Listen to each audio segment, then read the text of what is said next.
अस्सलाम वालेकुम, मैं हूं इंजीनियर हसन मुगल। आज की इस वीडियो में है कि आपकी मशीन में धागा क्यों बार बार फंस जाता है, मशीन क्यों भारी चलती है, मशीन आवाज़ क्यों ज़्यादा देती है। इन तमाम मसाइल का हल हम इस वीडियो में आज देखेंगे। अगर आप चैनल पे नए हैं तो चैनल को ज़रूर सब्सक्राइब करें ताकि हर नई अच्छी आने वाली वीडियो सबसे पहले आप तक पहुंच सके। तो इन मसाइल को हल करने के लिए आपके पास एक पेचकस होना ज़रूरी है। पेचकस की मदद से आपने ये नीचे इसका शटल होता है, शटल की केसिंग, इसको खोल लेना है। यहाँ पे आपको दो स्क्रू नज़र आएंगे, दो पेच नज़र आएंगे। इन दो पेचों को आपने इस स्क्रू ड्राइवर की मदद से खोल लेना है। यहाँ पे मैं आपके सामने ये दो पेच खोलता हूँ ताकि आपको समझ आ जाए। आपने वीडियो को कंप्लीट सारा मुकम्मल देखना है ताकि आपको हर चीज़ की मुकम्मल समझ आए। और अगर आपको किसी चीज़ की समझ नहीं आती तो आप मुझे कमेंट करके पूछें, मैं इंशाल्लाह बर वक्त जवाब दूँगा। तो जल्दी जल्दी से हम इसके पेचों को खोल लेते हैं ताकि हमारी वीडियो ज़्यादा लंबी ना हो।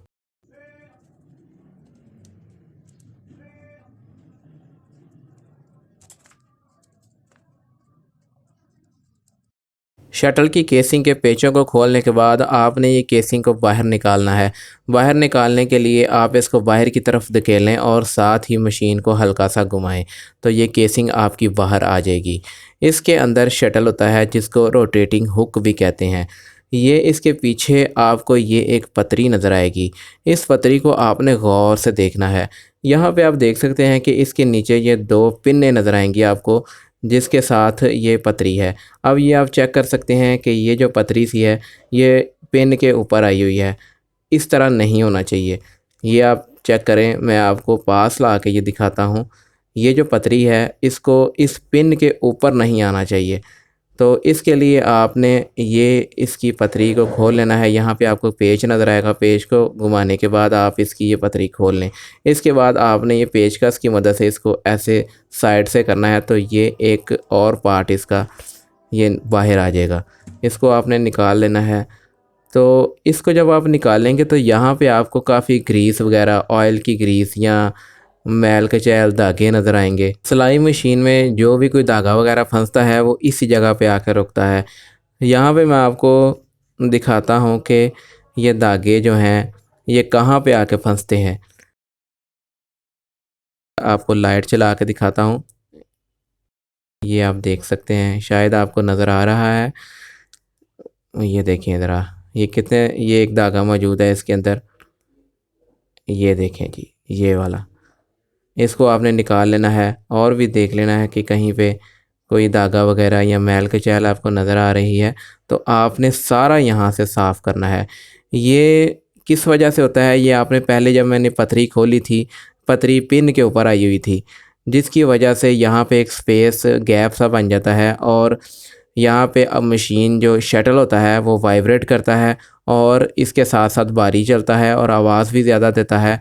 और यहाँ पे आके फिरकी का जो धागा होता है वो फंस जाता है, जिसकी वजह से मशीन भारी चलने लग जाती है। तो यहाँ पे आपने ये सारी सफाई करनी है इसकी। किसी कपड़े की मदद से आपने यहाँ पे जितनी भी ग्रीस, ऑयल की ग्रीस है वो उतार लेनी है। जितना भी हो सके आप इसको साफ़ कर लें। ये मैं आपके सामने इसको साफ़ कर रहा हूँ। इसको आपने अच्छी तरह साफ़ कर लेना है। आपने यहाँ पे सैंड पेपर वगैरह नहीं लगाना, क्योंकि सैंड पेपर लगाएंगे तो यहाँ पे जो मेटल है, मेटल का हिस्सा यहाँ से उड़ जाएगा, जिसकी वजह से आपकी मशीन मज़ीद प्रॉब्लम करेगी। और सैंड पेपर की वजह से यहाँ पे झरियाँ वगैरह बन जाएगी, जिसे चिरीटें भी कहते हैं, वो पड़ जाएंगी। तो आपने सैंड पेपर यूज़ नहीं करना, सिंपल कपड़े को ही यूज़ करना है आपने यहाँ पे सफाई के लिए। तो यहाँ पे आप देख सकते हैं कि काफ़ी हद तक इसकी सफाई हो चुकी है। इसके बाद मैं आपको वो पतरी लगाने का तरीका बताता हूँ कि आपने सही तरीके से पतरी किस तरह लगानी है ताकि आपका धागा जो है वो बार बार इसके अंदर ना फंसे। तो इसके बाद आपने ये शटल इसके अंदर लगाना है। रोटेटिंग हुक जो है इसके अंदर आपने उसी तरह फिट कर देनी है। और वो जो कड़ा सा था जो हमने पहले निकाला है, इसके बाद आपने उसको लगाना है। ये आप इसको देख लें कि मैंने शटल को किस तरह लगाया है, इसी तरह आपने भी इसको लगाना है। इसके बाद हम शटल के ऊपर इसका कड़ा फ़िट करेंगे जो हमने उतारा था। शटल के ऊपर ये जो कड़ा है इसको फ़िट करने का तरीका ये है कि ये वाली जो इसकी साइड है, ये इनक्लाइंड वाली घिसी हुई जो साइड है, इसको आपने ऊपर की तरफ रखना है।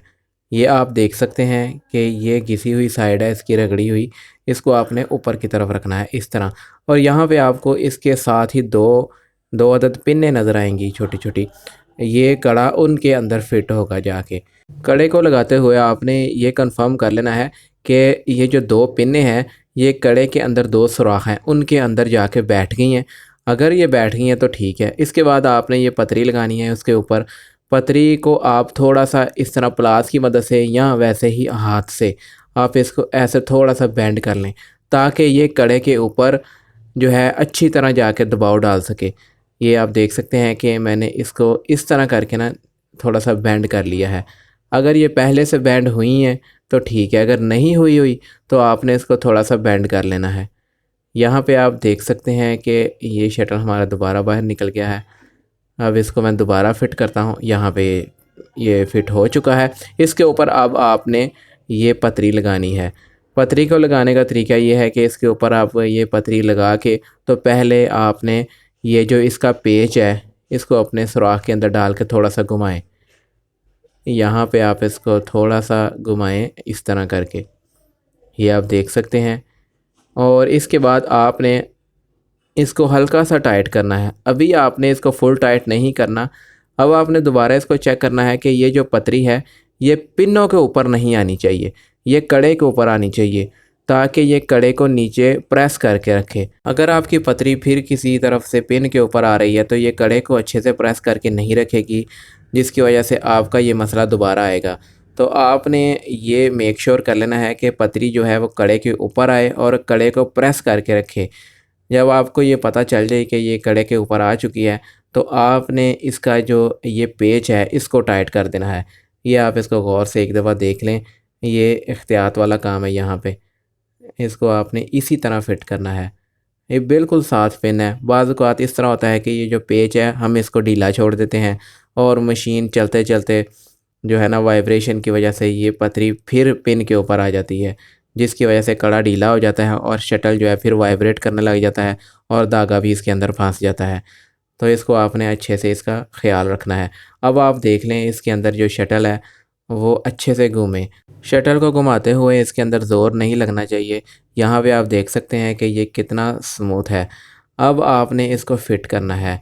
इसको फ़िट करने का तरीका ये है, ये जो आपको सी शेप का पार्ट नज़र आ रहा है जो मशीन के साथ घूमता है, इसको आपने इस तरफ ला के तो केसिंग को ऊपर इस तरह फिट कर दें और साथ ही मशीन को हल्का हल्का घुमाएं। तो आपको पता चल जाएगा कि ये शटल और उसकी केसिंग ऊपर सही तरीके से बैठ चुकी है। अगर ये सही तरीके से नहीं बैठेगी तो ये जो सुई है ये नीचे तक नहीं जाएगी।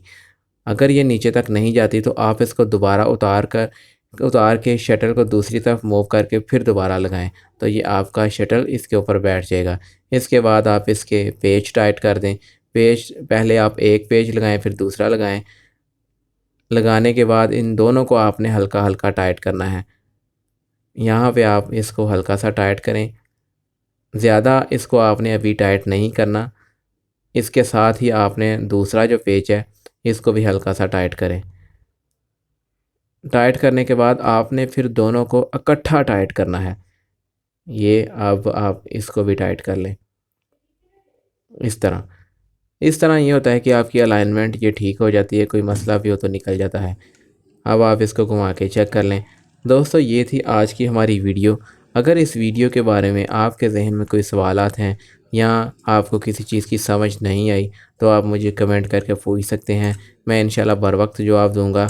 अगर वीडियो पसंद आई है तो इसको लाइक ज़रूर कीजिएगा। मिलेंगे इंशाल्लाह एक नई वीडियो के साथ। तब तक के लिए मुझे इजाज़त दें। अल्लाह हाफिज़।